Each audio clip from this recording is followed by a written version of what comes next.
Est-ce qu'il faut parler de ce Cornio? Non. Je ne vois pas une c'est très seconde. bien, j'ai entendu dire c'est très bien. Non? Ah, vous voulez le... Attendez, pourquoi ne pas en parler Pas bien? juste. Mais non, faut en parler. On va en parler. Bon, juste. on dit dans la salle pourquoi ne pas en parler. Bien, le Cornio, c'est le film de Gérard Houry. Est-ce qu'il était comédien jusqu'à présent? C'est son premier film? Non, c'est le troisième, quatrième, Il y a plusieurs cinquième cadavres film. derrière lui. Ah, c'était les cadavres alors. Hélas. Ah bon, je n'ai rien perdu alors. Ah bon, ah bon. Très bien. Alors, c'est donc son quatrième film qui s'appelle Le Cornio avec Bourvil et Louis de Funès. Et j'ai lu, moi, dans les articles de Baroncelli dans Le Monde que c'était génial. J'ai Plein lu ça d'articles. dans l'Humanité, j'ai lu ça dans des tas de journaux. Alors, tas d'articles. Michel Cournot. Non, mais moi, ça m'intéresse pas d'en parler, hein, parce que Ah bon, mais- ça ne vaut rien. Ça ne vaut rien. D'ailleurs, je précise une chose pour commencer, c'est que le nom de famille Cournot et le nom commun Cornio, les Juifs ont exactement la même racine. C'est la même racine qu'est le mot corne. Et il ne faut pas croire que c'est parce que ce film s'appelle Le Cornio que moi, Cournot, j'ai quelque chose contre. Il n'y a pas de film, c'est tout simple, il n'y a rien. Le type s'est amusé à aller planter sa caméra successivement devant un certain nombre d'endroits connus, comme la Tour de Pise ou les jardins de Tivoli. Il a fait dans ce plan des singeries qui sont pas drôles. Devant la Tour de Pise, on se penche. Devant les jardins de Tivoli, on se fiche à l'eau.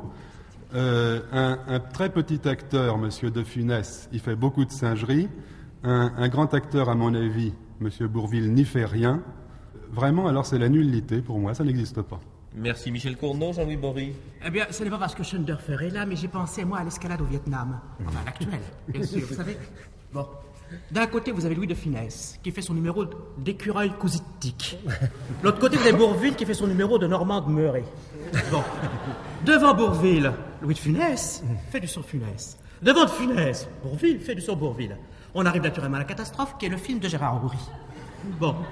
Le scénario est imbécile et débile. Les talents de metteur en scène de M. Gérard Houry, pour moi, restent perdus dans un mystère profond. Bon. Sa nullité de dialogue, il se saute à l'oreille. Bon.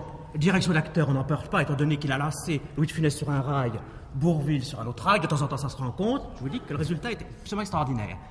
C'est un film qui m'a mis dans un tel état de fureur que si j'avais rencontré quelqu'un à la porte, et particulièrement le metteur en scène, je crois que je serais en ce moment en prison. Bon. Je trouve surtout scandaleux qu'une critique de cinéma, avec une tout de même consciente, ose faire cette espèce de baroud d'honneur pour un film qui, pour moi, représente le vomi du cinéma français, se complaisant dans sa bassesse avec une satisfaction jubilante. Merci Jean-Louis Bory. Je ne sais pas, Jean-Louis Bory, mais vous allez avoir un procès, mon vieux. Ça ne va pas, ça va Juste, mal. j'ai pas dit que M. Gérard était imbécile, j'ai dit que son film était mauvais. Georges Charansol. Oui, évidemment, on ne peut pas être d'un autre avis que Cournot et Bory, et ma stupéfaction est grande de voir quelques camarades que j'estime qui brusquement prennent feu et flamme pour un film qui, évidemment, est nettement au-dessous de zéro, car il hésite entre une sorte de course-poursuite dans la tradition bien connu et un documentaire touristique en couleur. Alors de temps en temps, évidemment, il y a un petit numéro de Bourvil à la scène des gendarmes à Carcassonne qui est à peu près du niveau du Palais Royal, donc assez drôle et nettement, en tout cas, nettement, je le répète, au-dessus du niveau moyen du Cornio.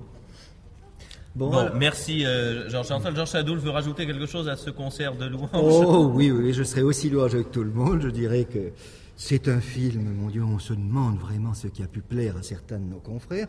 C'est un film qui me paraît tout à fait dépourvu d'esprit et surtout de rythme, qui est quand même important dans un film comique. La seule chose à peu près supportable, c'est même assez joli, c'est les photos de Decaux, qui sont des photos en couleur. Des cartes postales touristiques. C'est de très jolies cartes postales touristiques. Ben pourquoi pas. Bon. On en achète. Eh ben c'est tout. Mais je dois dire que j'ai été un peu plus indulgent que vous pour ce film, parce que je sortais de venir voir un autre film comique qui s'appelle Le Majordome. Oh, j'y allais, et moi. qui est encore en dessous. Quel après-midi! Et qui est encore en dessous.